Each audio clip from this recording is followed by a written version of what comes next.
रात्रि क्लास चल रहा था 5/4/1967। चौथी पेज के मध्य में बात चल रही थी। कृष्ण बच्चा जिसकी पूजा करते हैं भले 16 कला संपूर्ण है, परंतु बनाया किसने 16 कला संपूर्ण?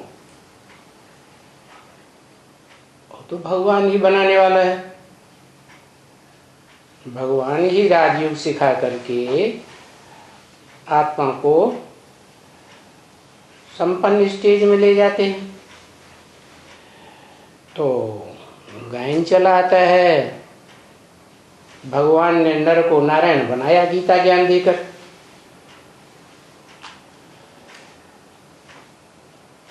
अब जिसने ज्ञान दिया उसको ही ज्ञान, जिसने ज्ञान दिया उसको तो भूल गए, क्योंकि सत्युग आदि से पहले क्या था किसी को पता ही नहीं। तो कृष्ण का ही नाम डाल दिया भगवान, और फिर लिख दिया कि द्वापर के अंत में कृष्ण ने आके जन्म लिया आत्मा ने। वहां भी 16 कला संपूर्ण दिखाई देते हैं।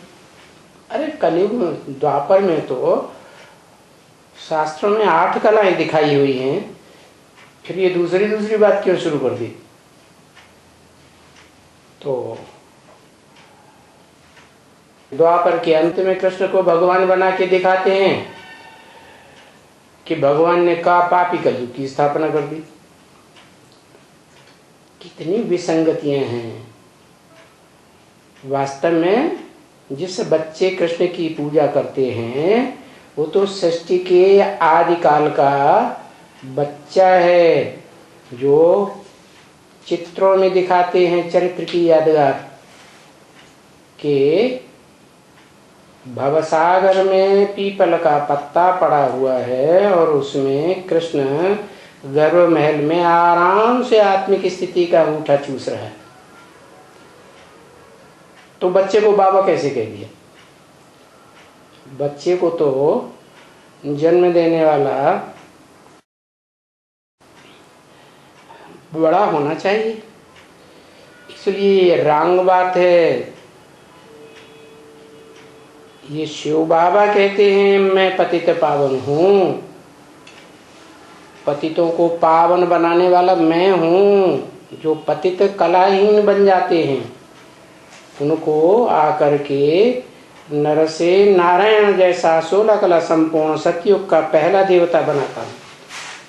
और शास्त्रों में भी कहते हैं और कीर्तन में भी गाते हैं, हे कृष्ण नारायण वासुदेव, अर्थात ये एक ही आत्मा का नाम है जो सतयुग की आदि में नारायण बनता है, परंतु जन्म किससे लेता है ये बात भूल गए। जो जन्म देने वाला उसका बाप है। तो कृष्ण को कोई पतित पावन कहते ही नहीं है। कहते किसको है? गायन किसका है? पतित पावन सीताराम। जो सीताराम का गायन है वो सीताराम वाली आत्मा ही सतयुग से पहले शूटिंग पीरियड संगम युग में, कलयुग के अंत और सतयुग के आदि के 100 वर्ष के टाइम में पतित से पावन बनने का पुरुषार्थ करते हैं। और जब पावन बनते हैं तो वही राम वाली आत्मा पावन बन करके बाप समान बन जाती है। आत्माओं का बाप है शिव, और उन आत्माओं के बीच में जो भोगी आत्माएं हैं, बड़ा बच्चा है राम वाली आत्मा जो मनुष्य सृष्टि का बीज है। वो मनुष्य सृष्टि का बीज वो ही वास्तव में सतयुग आदि को आरंभ करने वाला बीज है। इस ब्रॉड ड्रामा में जो 4 सीन है, सत्ययुग, त्रेता, द्वापर, कलयुग, इन चारों सीन्स को आरंभ करने वाला वो हीरो पार्टधारी है, मनुष्य सृष्टि का बीज, जो सबका आदि पिता कहा जाता है, जगत पिता कहा जाता है। जगतम पितरम वंदे पार्वती परमेश्वरो, ऐसे शास्त्रों में मान्यता है ना। तो वो ही पतित से पावन बनता है। बनाता कौन है? बनाता है जो त्रिकालदर्शी है, अकूट त्रिकालदर्शी, जो कभी भी अज्ञानी बनता ही नहीं। बनता है वो जो जन्म मन के चक्र में ही नहीं आता, तो अज्ञानी भी नहीं बनता।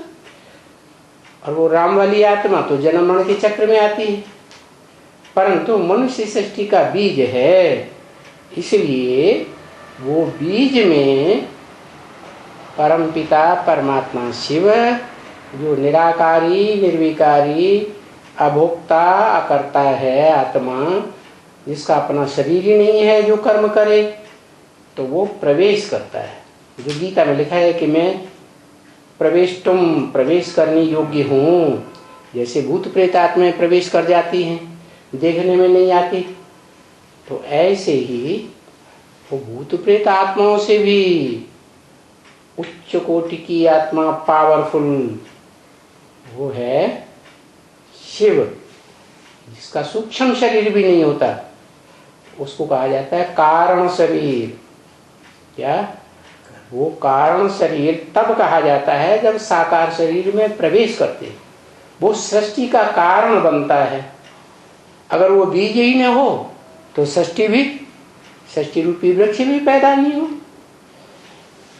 तो कृष्ण को कोई पतित पावन नहीं कहते हैं, जो 16 कला संपूर्ण सतयुग का कृष्ण है, या द्वापर में जिसको डाल दिया, द्वापर के अंत में, वो कोई पतितों को पावन बनाने वाला नहीं है। वास्तव में पावन देवताएं तो सतयुग त्रेता में होते हैं, 16 कला संपूर्ण, 14 कला संपूर्ण। द्वापर में जहाँ 8 कलाएं भी अंत में खत्म हो जाती हैं, उसे पावन युग कैसे कहेंगे? वहां कोई पावन बन के कैसे पैदा होगा?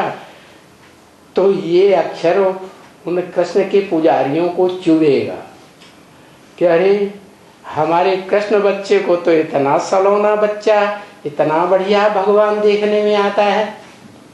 छोटे छोटे बच्चे अच्छे देखने में अच्छे लगते, जानवरों के भी बच्चे अच्छे लगते, तो फिर मनुष्यों की तो बात ही क्या है। तो ये अक्षर उनको चुभेगा कि अरे हमारा कृष्ण बच्चा भगवान ही नहीं रहा, वो रचना हो गया, रचयिता भगवान कोई और है। तो गीता वाला जो होगा, क्योंकि गीता में कृष्ण का नाम डाला हुआ है, भले गीता में लिखा हुआ है कई जगह श्री भगवान वाच, कृष्ण भगवान वाच कहीं नहीं लिखा है, तो भी वो समझते हैं कि कृष्ण ही भगवान है। तो उनको इतना अंदर से चुभेगा एकदम कि आई ऐसी बात सुनाई जो दिल में लग गई। जैसे कोई तीखा बाण लगता है तो घाव कर देता है, इतना घाव कर देता है कि प्राण ही छोड़ देते। तो ऐसे ही उनका देहभान खत्म हो जाता है, और फिर वो कोई जास्ती प्रश्न उत्तर नहीं करते हैं। बस निश्चय हो गया कि इनको भगवान ही पढ़ाते हैं, क्योंकि भगवान की बातों का जवाब कौन देगा सिवाय भगवान के। कृष्ण भगवान है तो कृष्ण भगवान ने गीता में तो बताया नहीं कि मैं कैसे भगवान हूं, और ये बताते हैं तो जरूर ये भगवान के बच्चे अच्छी तरह से ये तो बताते हैं, और मंत्र भी बताते हैं। क्या भगवान आकर के क्या मंत्रणा देते हैं, वो मंत्र भी बताते हैं। क्या करो? माम एकम याद करो, मना जो निराकार आत्माओं का निराकार बाप शिव है, ज्योति बिंदु, जो सदैव ही बिंदु रूप स्टेज में स्थित रहता है, स्वस्थिति में सदा शिव है, वो बताते हैं कि मेरा मन नहीं है जो मैं संकल्प विकल्प चलाऊं, मनन चिंतन मंथन करूं। मेरे तो जन्म ही नहीं है जिनके बारे में मनन चिंतन मंथन करूं। मैं तो अविनाशी आत्मा हूं, मैं देह का जन्म लेता ही नहीं। तो मैं मंत्र कैसे बताऊंगा कि मामेकम याद करो? एक बिंदु को याद करो, पता कैसे चलेगा? जितनी भी आत्माएं सब बिंदी बिंदी तो हैं, तो कौन सी बिंदी को याद करें? विशेषता तो कुछ पता नहीं चलेगी कि वो स्पेशल बिंदी कौन जो भगवान है।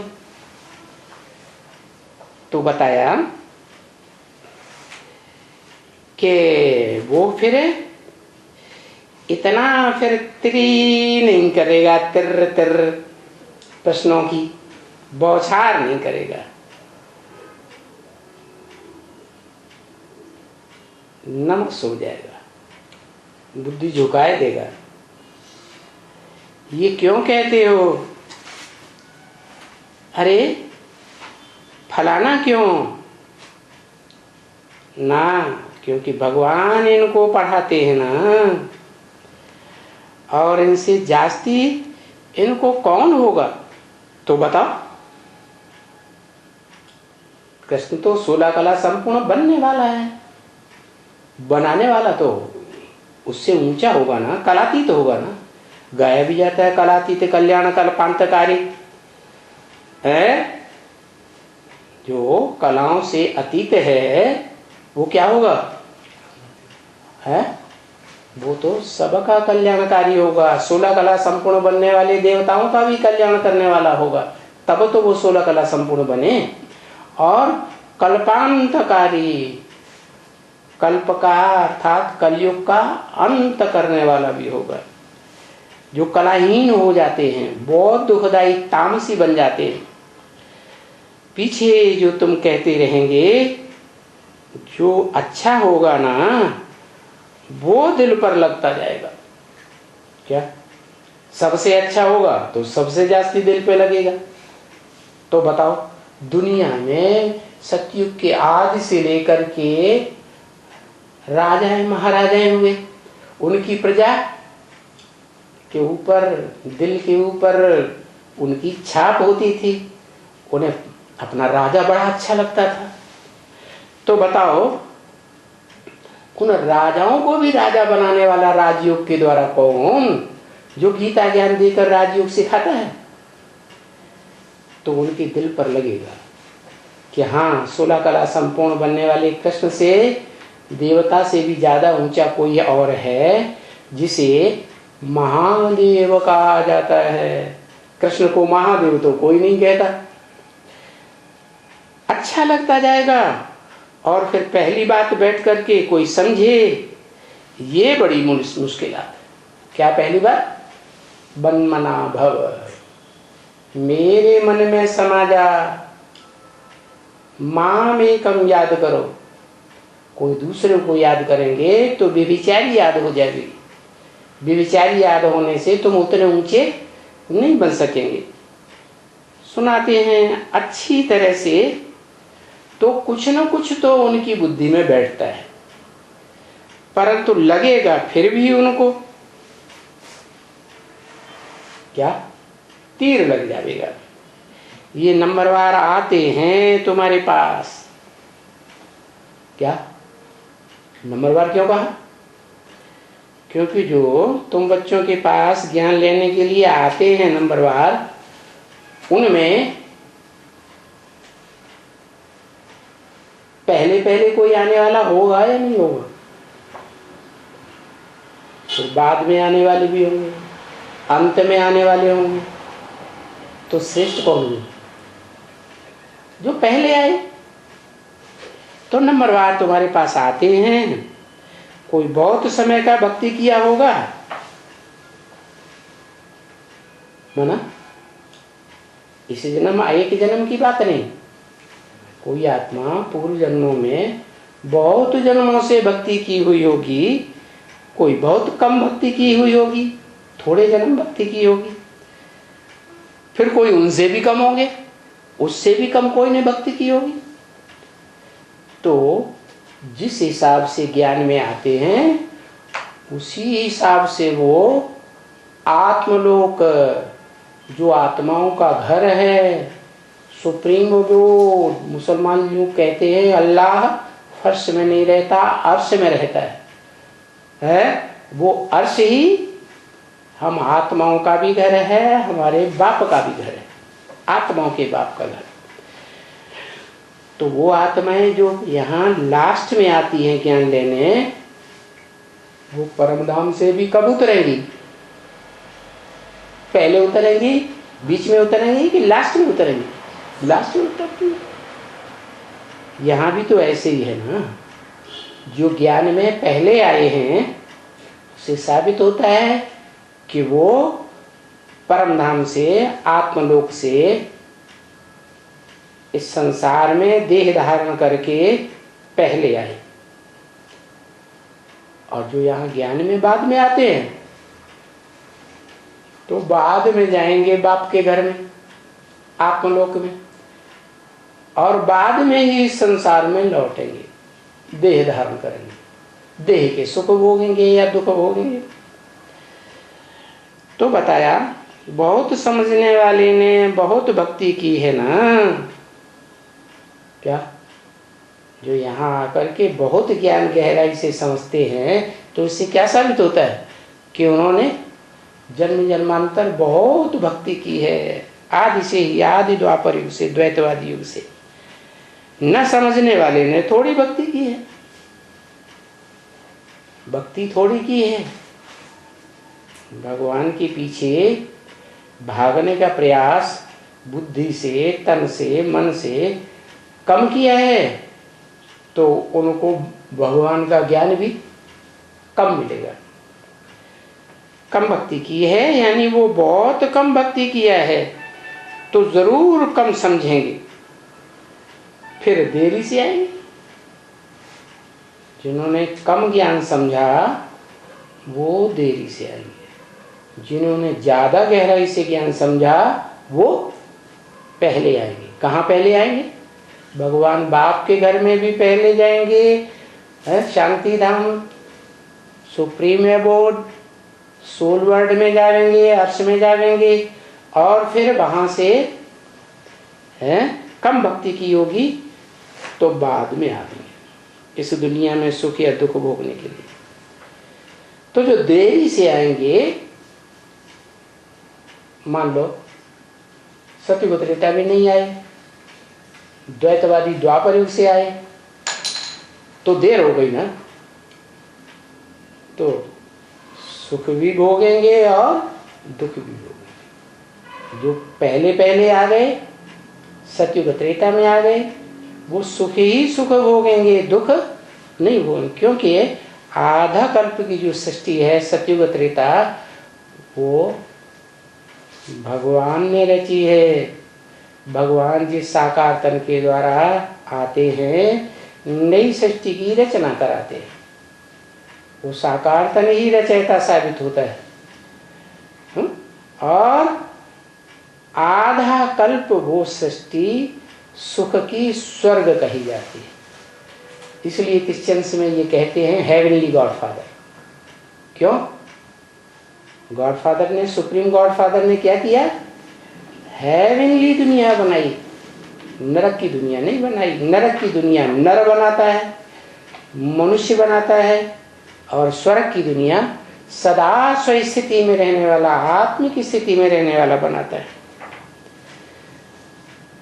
तो फिर वो जिन्होंने भक्ति कम की है वो देरी से समझेंगे, लास्ट में उनको समझ में आएगा क्या कि इस सृष्टि पर प्रैक्टिकल में भगवान का पार्ट बजाने वाला, नई दुनिया बनाने वाला कौन है, कौन व्यक्तित्व है, वो लास्ट में समझेंगे। जिन्होंने बहुत भक्ति की होगी वो पहले पहले निश्चय बुद्धि हो जाएंगे, अटल निश्चय बुद्धि हो जाएंगे। क्या जो बोला है, जो देखे इन आंखों से, साकार आंखों, जो सुने इन साकार कानों से, दो शब्द भी सुने तो उनकी बुद्धि में फट से बैठ जाएगा। क्या? वास्तव में भगवान का प्रैक्टिकल रूप स्वरूप यही व्यक्तित्व है।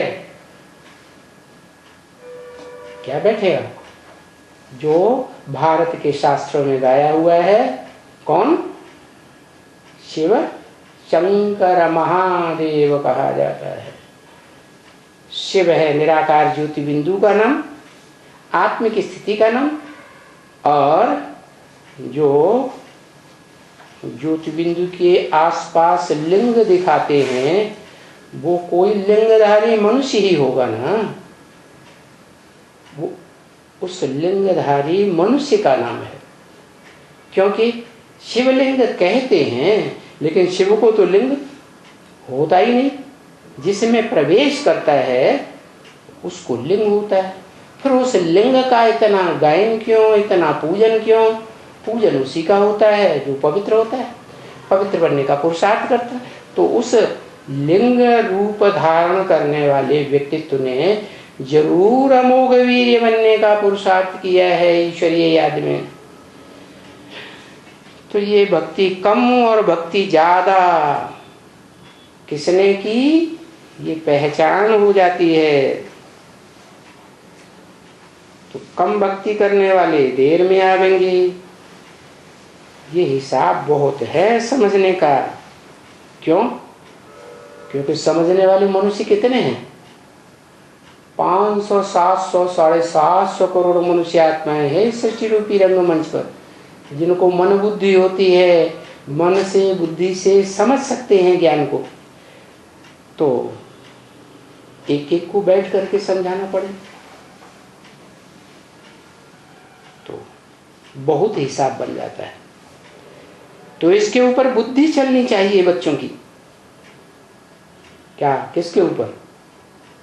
कि किसने जास्ती भक्ति की है और किसने कम भक्ति की है। जिसने जास्ती भक्ति की होगी वो जास्ती ज्ञान उठाएगा, जिसने कम भक्ति की होगी वो कम ज्ञान उठाएगा।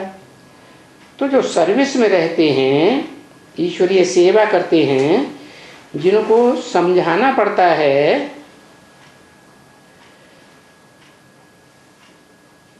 म्यूजिक बजा तो बड़ी भारी कमाई है बच्ची। किस बात में? समझाने में। जितने लोगों को समझावेंगे वो सब तुम्हारी प्रजा बन जाएगी। क्या समझावेंगे? कि मनुष्य सृष्टि का बाप कौन है। जिस बीज रूप मनुष्य सृष्टि के बाप में वो निराकार सेवा भोक्ता प्रवेश करता है, और प्रवेश करके वो भोगी आत्माओं के बीच बड़ा बच्चा सबसे जास्ती समझता है और सबसे जास्ती समझाता है। तो बड़ी भारी कमाई है। कितनी भारी कमाई हो गई? ज्यादा समझने वाला, ज्यादा भक्ति करने वाला है तो उसकी कमाई कितनी भारी हो गई?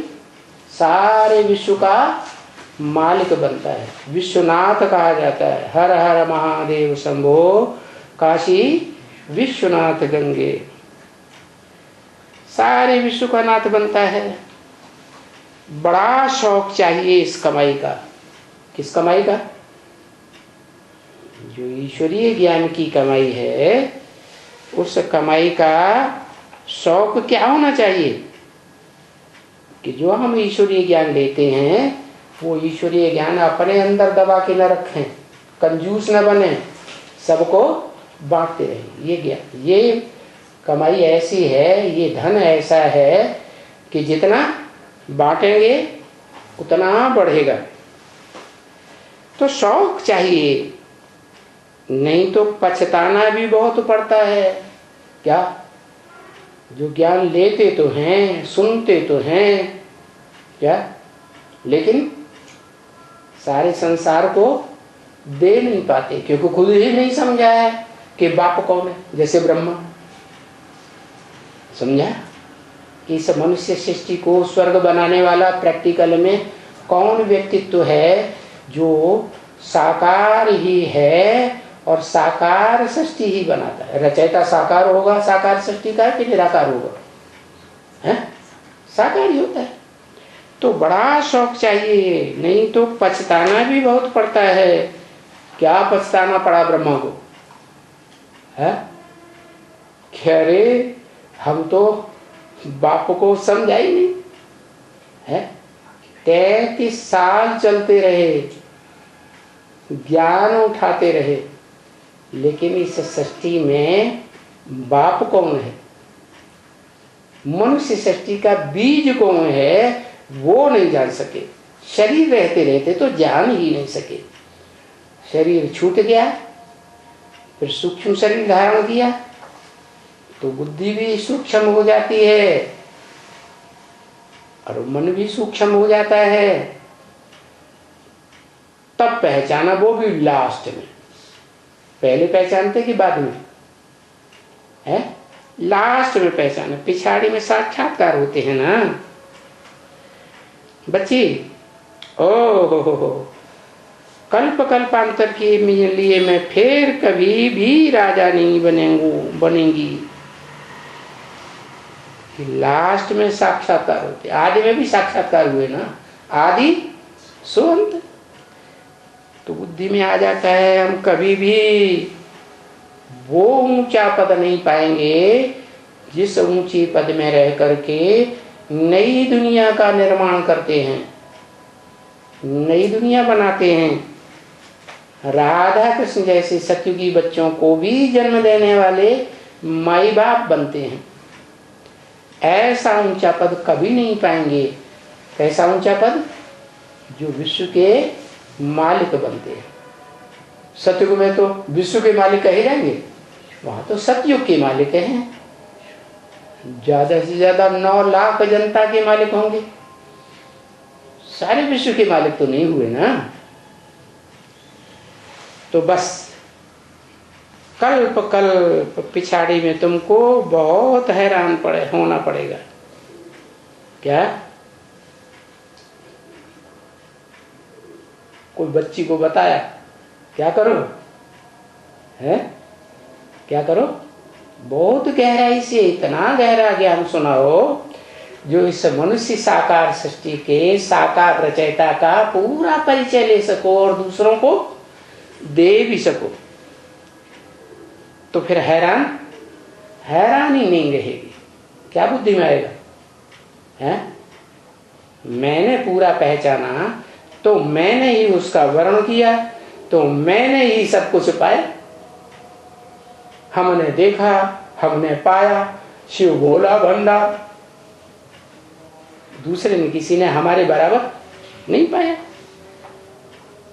तो जब हैरान बहुत होना पड़ेगा, सजाओं का साक्षात्कार करते रहें। बोला देखो आज नहीं, गलत है, आज नई एक चिट्ठी आई।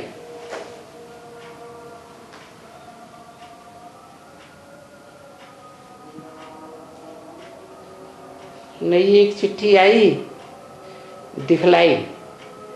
वो चिट्ठी दिखलाई कि हमको बाबा बहुत सजा देते हैं, बाबा ये करते हैं। क्या? चिट्ठी लिखने वाले ने कहा कि हमको साक्षात्कार होता है, हमको बाबा बहुत सजा देते हैं। बाबा कौन? बाबा जरूर साकार। साकार कौन? उस समय तो ब्रह्मा बाबा थे। तो ब्रह्मा बाबा ही का पार्ट है धर्मराज का, धर्म का राजा। क्यों? कैसे? ये सजा देने का काम बाबा करते हैं। कौन सा बाबा? शिव बाबा करते हैं या ब्रह्मा बाबा करते हैं? शिव बाबा तो प्यार का सागर है, वो तो किसी को सजा देता ही नहीं, समझाता है? अच्छी तरह से गहराई से दिलो जान से समझ जाएंगे तो फिर उल्टा काम नहीं करेंगे। तो सजा नहीं देता है, वो तो प्यार ही प्यार देता है। लेकिन सजा कौन देता है? सजा देता है वो जो धारणाओं का राजा है। जितना ज्ञान समझता है उतना धारण करता है, तो धारणाओं का राजा कहा जाता है। और वो धारणाओं का राजा उनको दंड देता है जो देवताई धारणाएं नहीं करते हैं। क्या? देवताई धारणाएं जो नहीं करते हैं, देवता नहीं बनते हैं, उनको सजा देता है।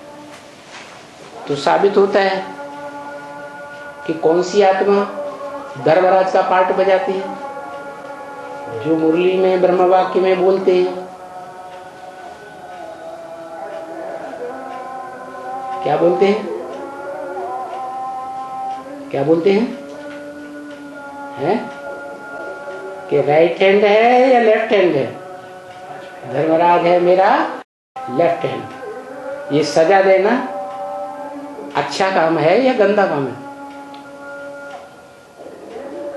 बड़े से बड़ी सजा फांसी की कौन देता है प्रैक्टिकल में? चांडाल। तो अच्छा काम है? जिसने ऑर्डर दिया और जिसने फांसी पे प्रैक्टिकल में चढ़ाया, ज्यादा पाप किसका बनेगा? जिसने प्रैक्टिकल में फांसी पे चढ़ाया उसका ज्यादा पाप बनता है। क्यों?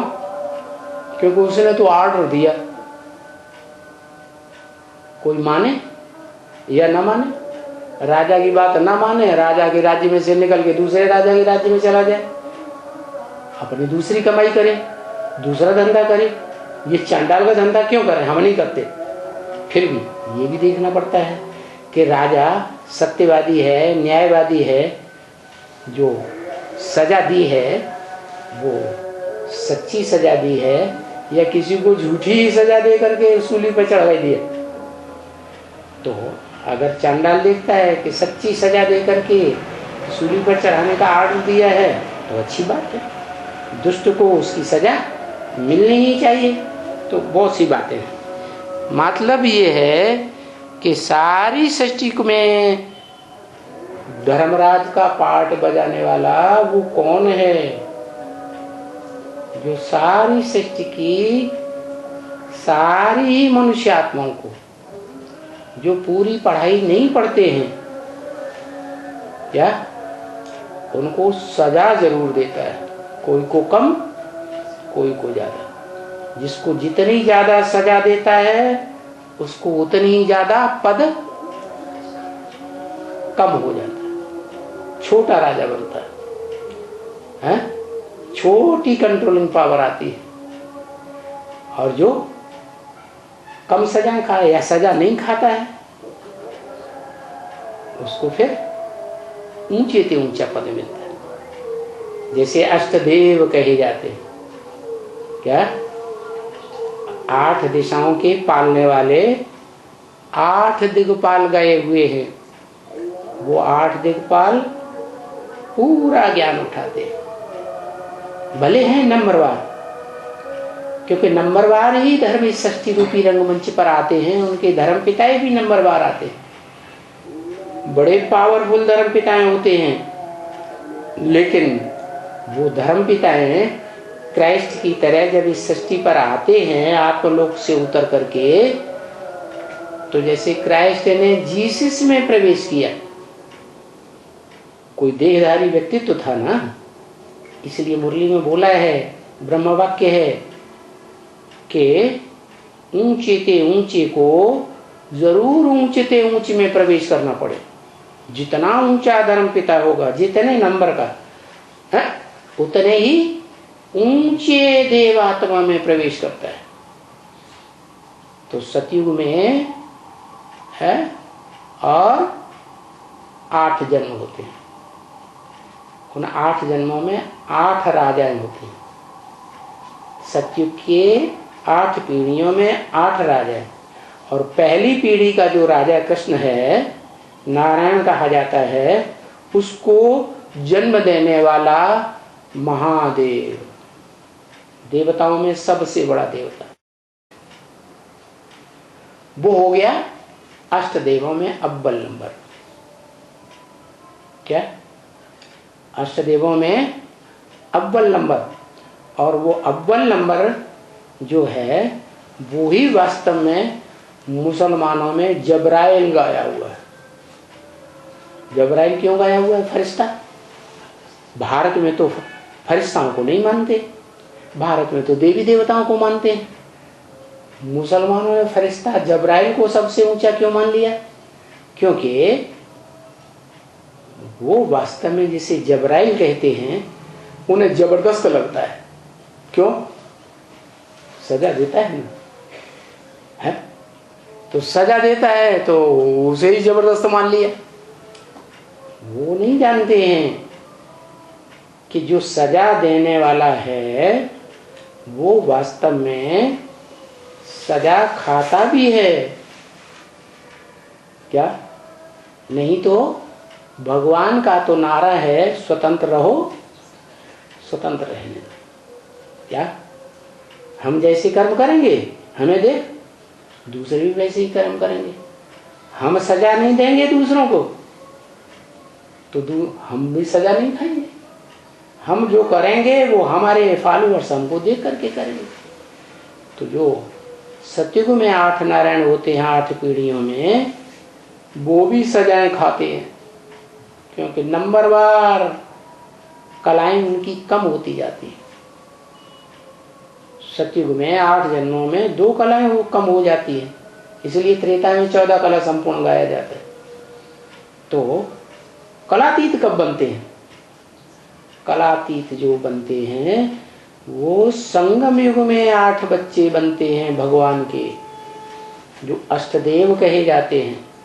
महादेव से नीची स्टेज वाले नंबरवार, और वो इतना पढ़ाई का पुरुषार्थ करते हैं, गीता ज्ञान धारण करने का, विस्तार में जाने का, व्याख्या समझने का, कि वो अपने अपने धर्म पिताओं के ग्रुप के पूर्वज बन जाते हैं। उन धर्मों में सबसे ऊंचा पाठ बजाने वाले। कैसा पाठ बजाने वाले? फ्लॉलेस। क्या? जैसे देवी देवता सनातन धर्म का सबसे ऊंचा पाठ बजाने वाला फ्लॉलेस कौन? महादेव। ऐसे ही चंद्रवंश का सबसे ऊंचा पाठ बजाने वाला कौन?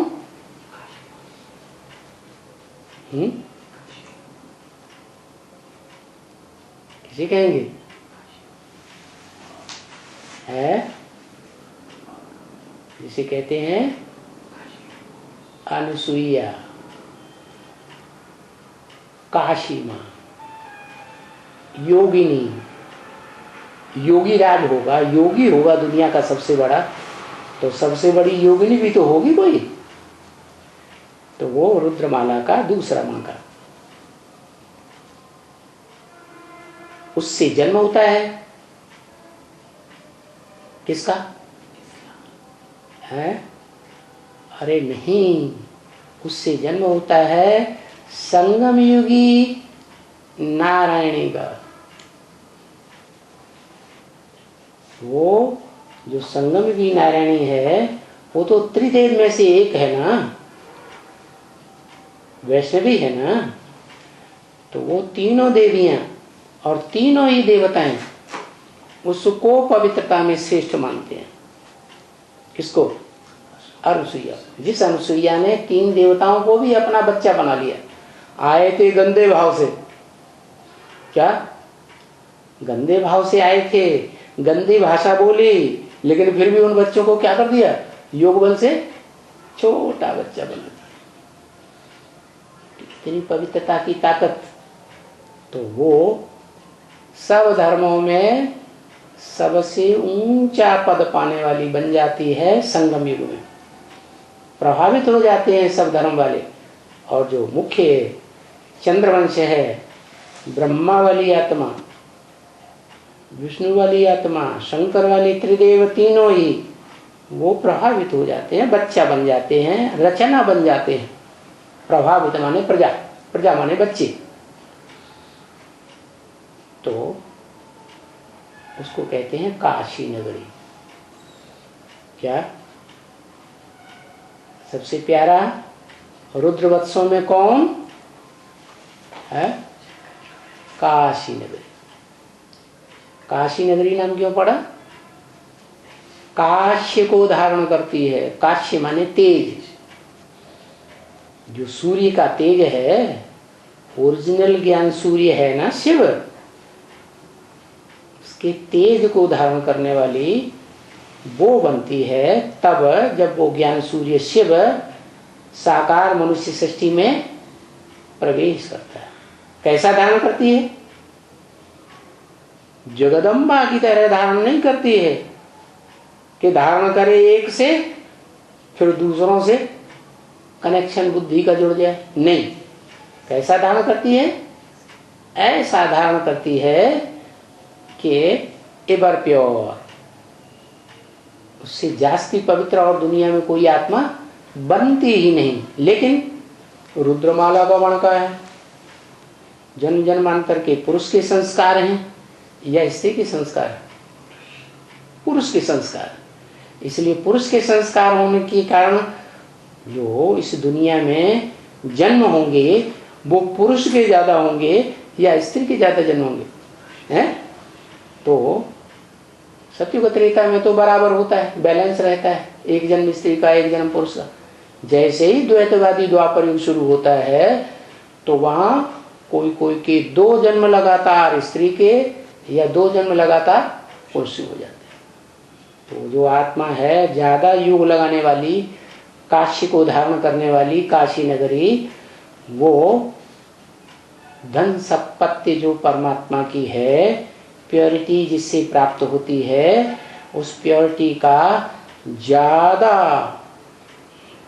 हिस्सा प्राप्त कर लेती है और राजा बनती है ज्यादा पुरुष जन्म लेकर।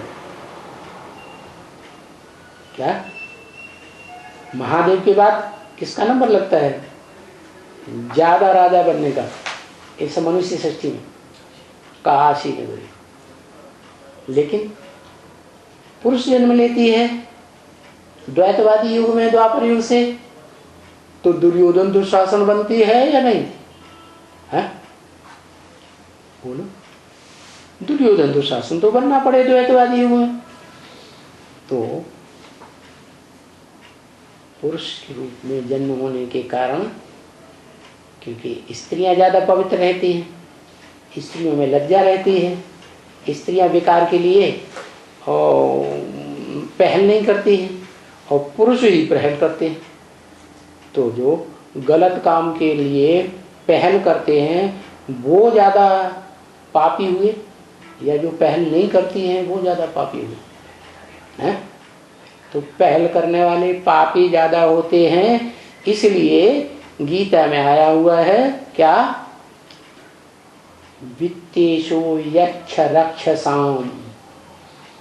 जो यक्ष और राक्षस हैं उनमें मैं, वित्त माने धन संपत्ति, ईश माने स्वामी, मैं वित्तेश बनता हूं अर्थात तो कुबेर हूं। क्या? कुबेर जो है वो भाई था, रावण का भाई। तो ये बताया कि प्रैक्टिकल जीवन में ज्ञान का जो विशेष लक्ष्य है प्योरिटी धारण करना, वो किस आत्मा ने धारण की? जब धारण की उस समय स्त्री चोला लेकर के धारण की। प्रैक्टिकल भगवान का पार्ट बजाने वाले से धारण की, और जब धारण की तो किसी और का संग नहीं किया। इसलिए वो प्योरिटी की पावर अक्षुण्ण रहती है और वो महादेव के बाद संसार का सबसे शक्तिशाली राजा बनते हैं। क्या माना? ब्रह्मा वाली आत्मा दादा लेखराज वाली आत्मा जो कल्प में राजा बनेगी, उससे भी ज्यादा राजा बनेगी या नहीं? उससे भी ज्यादा, क्योंकि ब्रह्मा वाली आत्मा तो सतयुग के पहले जन्म में जाके राजा बनती है, और ये रुद्रमाला के मण के कहाँ राजा बनते हैं? इससे संगम युग में राजा बनते हैं, जो ऊंचे से ऊंची पीढ़ी है। क्या सतयुग में 9 पीढ़ियां हुई ना, राधा कृष्ण से लेकर 8 पीढ़ी, और राधा कृष्ण को जन्म देने वाली एक और पीढ़ी संगम युग की, जो विश्व के बादशाह बनते हैं, सारे विश्व को कंट्रोल करते हैं, है ना? तो 9 पीढ़ियां हो गई, एक संगम युगी स्वर्ण युग की, और फिर सतयुग की 8 पीढ़ियां। तो 9 पीढ़ियों में ये एक प्रकार के कंट्रोलर हो गए संसार के। तो उसमें 8वां जो है वो आता है आर्य समाजी, और उसमें सतयुग में पहला जो है वो है चंद्रवंश का मुखिया। क्या चंद्रवंश का मुखिया माने है? चंद्रवंश का मुखिया है, इसलिए कृष्ण का नाम के आगे चंद्र भी लगाया जाता है। क्या कहते हैं? कृष्ण चंद्र। ऐसे नहीं कि राम वाली आत्मा ही फेल हुई यज्ञ के आदि में तो कम कला वाली बन गई, चंद्रमा का टाइटल मिल गया। नहीं, जो दादा लेखराज वाली आत्मा है, जो सतयुग में कृष्ण बनती है, वो भी तो फेल होती है। बाप को पहचान लेती? नहीं पहचान लेती, तो फेल हो गई। तो दोनों ही आत्माओं का टाइटल पड़ जाता है। क्या सृष्टि में रंगमंच पर भक्तों के बीच में क्या टाइटल पड़ जाता है? कृष्णचंद्र और रामचंद्र। वास्तव में सतयुग के आदि की बात तो कोई जानता ही नहीं, क्योंकि विनाश होने के बाद किसी को कुछ याद नहीं रहता। तो ये है सारा हिसाब किताब। ओम शांति।